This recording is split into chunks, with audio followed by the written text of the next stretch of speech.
Ousmane Sonko moo ñu wan lu tax ñu war a jug jël suñu temps consacré ko ci politique jël suñu doole consacré ci politique jël suñu alal consacré politique ndax Pastef loolu fi am fii gisuloo fi benn mbumbaay bu nga xam ne dañuy jël xaalis di ko yàq wala leneen ak leneen parce que gis ngeen fi meeting yi fi am yi passé mais modestement dañu def suñu meeting et dignement di nit ñi dañuy ñëw et dafay représentatif te di sant yàlla bu baax a baax te lii dafay dalal sama xel te xam naa ne incha allahu rabbi jàmm gën il faudra composer avec nous il faudra composer avec nous ragaluñu ko fiy tuur milliards ragaluñu ko fiy tuur ay diggaate ay projet wala ay liggéey ak leneen ku fi ñëw di ñu affronter parce que dëgg la ñu àndal. ñun dañu soxla changement ci sunu ville surtout ñun waa Diamaguène bu ñu xoolee sunu le maire sortant ñun mën nañ daf ñoo fàtte te jot na nag ñu voté ak sunu maire monsieur Abba Mbaye tànnuñu ko ndax parparloo tànnuñu ko parce que doomu Ndar rek sa yam ci mais dañ ko tànn ndax ay compétence am je défie tous les candidats il est le seul bu fi nekk un expert en décentralisation amul keneen kon foog naa ni voter pour monsieur Abba Mbaye mooy nekk vote bu utile kon le jour du 23 janvier incha allah rabbi dañu jàppale sunu candidat yóbbu ko ba sa mairie ba incha allah rabbi. jeunes yaa ngi nii di taxawaalu jigéen ñi saalika noonu bu nu taxalewul def sunu ay natt du nu am liggéey du nu am dara ndax nguur gu bon. Abba Mbaye nag la nu bëgg yéen ñëpp doomu Diamaguène ngeen taxaw jàppale ka mu nekk maire Ndar jàppale ñu ndax ku tabax defar fuur jëf fa ay jeunes ñuy liggéey nga leen di fay bu la diggee leneen war nga ko gëm. yéen waa Diamaguène ñaata at politiciens yi dinu nax assainissement baa ngi nii pour benn problème bi may njëkk wax mooy canal yi ku mu dérangé wul ci mbedd bi mi ngi lay déranger sa biir kër mi ngi xat ba bëgg a dee xeñ xunnu Mansour Faye mi nga xam ni kañ lañ ko gëj a gis buñ ko gisee politique bi moo jot bu politique bi jeexee dem na Aminata Gueye ngi nii saqat yegg la te bala ñu koy gis rek politique bi jot lan la ñuy wax kaay ma jox la 5000 francs nga voteel ma boo ma voteelee 5 ans ngay toog 5 ans yooyu daa souffrir sa famille daanu souffrir ñaata famille nga fi gis fii nii seen kër buñ la wàññilee ay jeunes yoo xam ne amuñu lu ñu liggéey tey boo xëyee fajal sunu yaay ñooy nekk ci marché bi 7 heures di dang-dangi du wut lu nu am ñooy wut dépense ñooy def lépp kon ñun politiciens yi lan lañ ñu defal man loolu laa bëgg a xam gis nga changement dafa am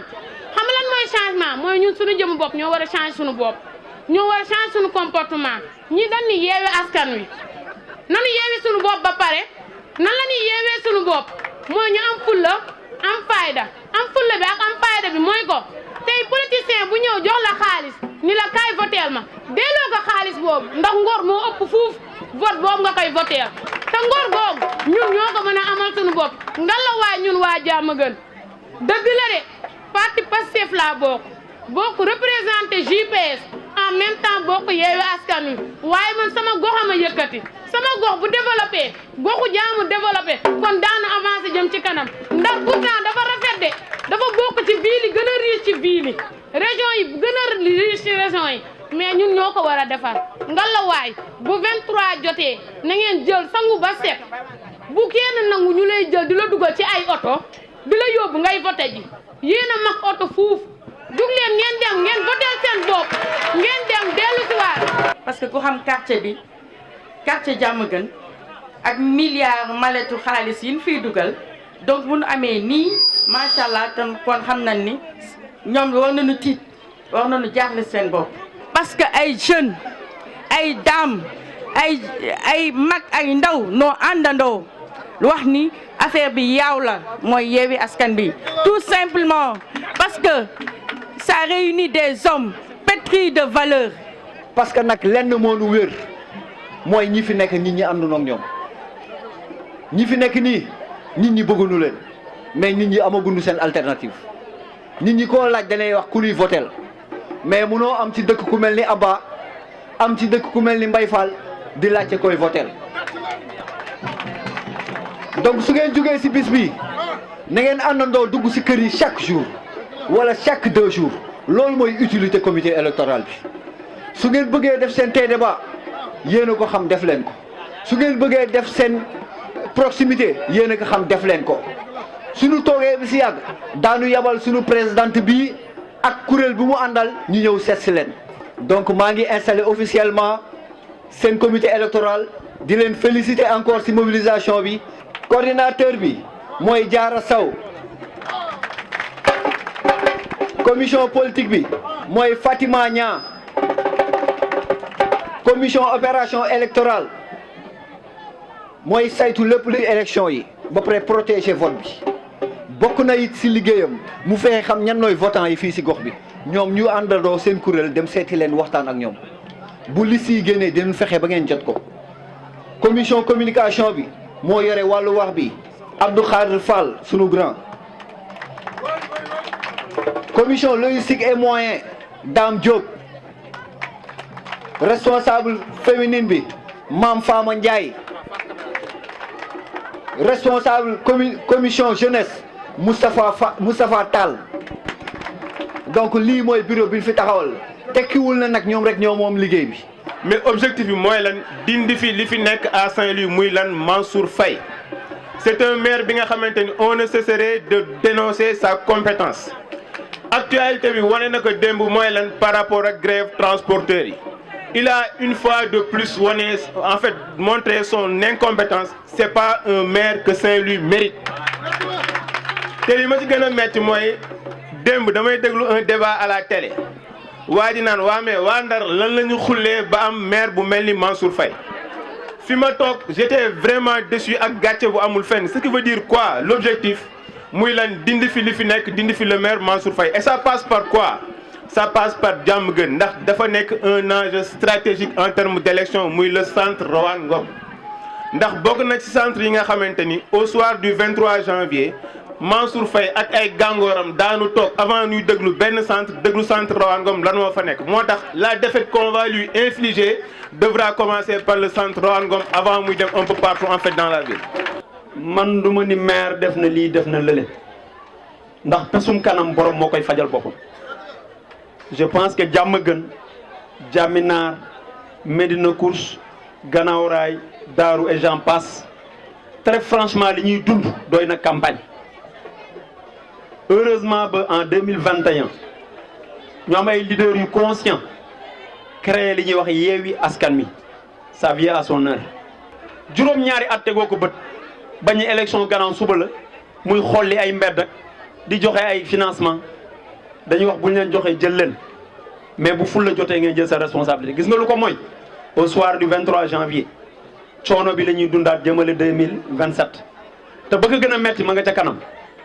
élection yi Jibril wax na ko léegi suñu frère baromètre la pour élection 2024 bés bu ñu ko defalee li mu bëgg il va dire que sénégalais yi am na ñu ma dese bëgg ma def le forcing li leer mooy bañ dañ koy def ñi ciy faatu ci ñu jaar ak moom fañ jaaroon ak Ablaye Wade te loolu ñun mën nañ ko éviter mooy au soir du 23 ñun ko abal ñu suñu dëkk. comme ni ko sama frère waxee muy Cheikh Sylla plusieurs partis ak mouvement ñoo daje boole seen doole pour fas yéene taxaw pour liggéeyal askan wi pour fas yéene taxaw pour dindi lii fi nekk indi beneen régime bu bees indi beneen gestion bu bees tey jii su ma fi taxawee dama fiy taxawal waa Diamaguène yépp parce que Diamaguène ñoom a ngemb donc lépp lu may wax ñoom laa koy waxal Diamaguène dañu sàlloo di wax ni population Diamaguène population bu am jom la population bañkat la population bi nga xam ni buggunu ku leen yàpp te gis nañ ni depuis 2014 ba léegi benn gestion municipale moo fi nekk te gestion boobu Diamaguène gisu ci boppam lu tax ma ni Diamaguène gisu ci boppam soo xoolee tey jii benn secteur rek muy assainissement Diamaguène dañ ni woon taawum ndox fàtte nañ ko mais hivernage bi mujj ndox mi dafa dugg ba ci biir këru nit ñi te nee nañu ay milliards la ñu jël dugal ko ci assainissement donc loolu mooy wane cuune gi ñu nekkee ak tappale gi ñu nekkee ñun nag Yewwi Askan Wi dañu taxaw pour dindi fi loolu yépp muy une gestion inclusive gestion bi nga xam ni population bi dina ci yëg boppam une gestion participative maanaam askan bi wax leen loo leen bëgg ñu defal leen ko donc Yewwi Askan Wi dafa taxaw pour yeewi askan wi pour yeewi Diamaguène. Diamaguène bi pas-pas moo ko lal Diamaguène gëm-gëm moo ko lal Diamaguène fulla ak fayda moo ko lal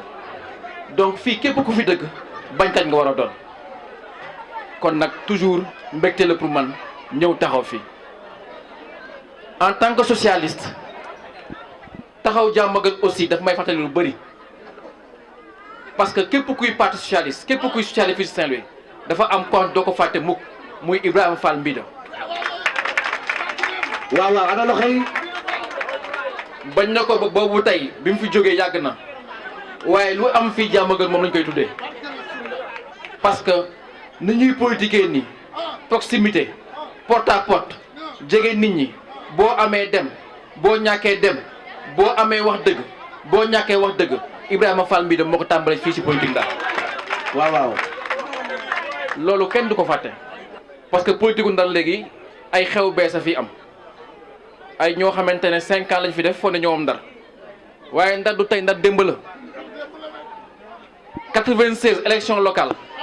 diggante Tidiane Sylla ak Abdoulaye Diaw Chimère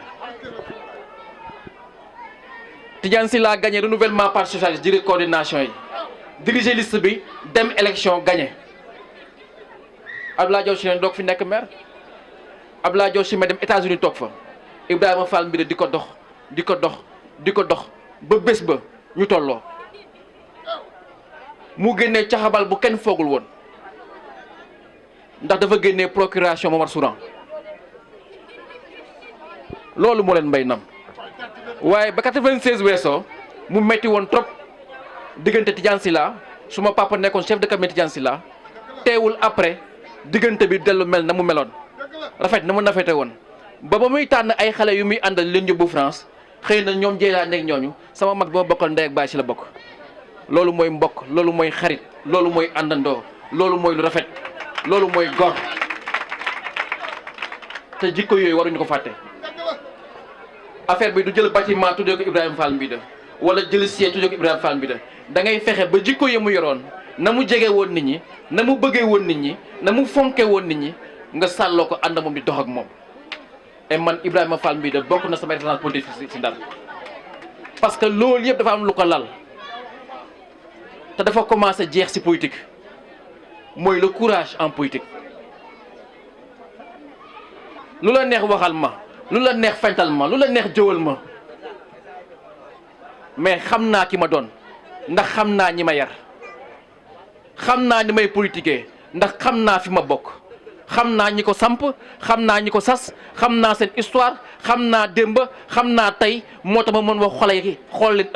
ëllëg bi nii la war a mel di waxaat ne Diamaguène quartier bañkat la di waxaat ne Diamaguène quartier gor la di wax ne Diamaguène élection yi di ñëw muy seen loxo parce que Rawane Ngom c'est le plus grand centre de vote de Saint-Louis c'est le plus grand centre de vote de Saint-Louis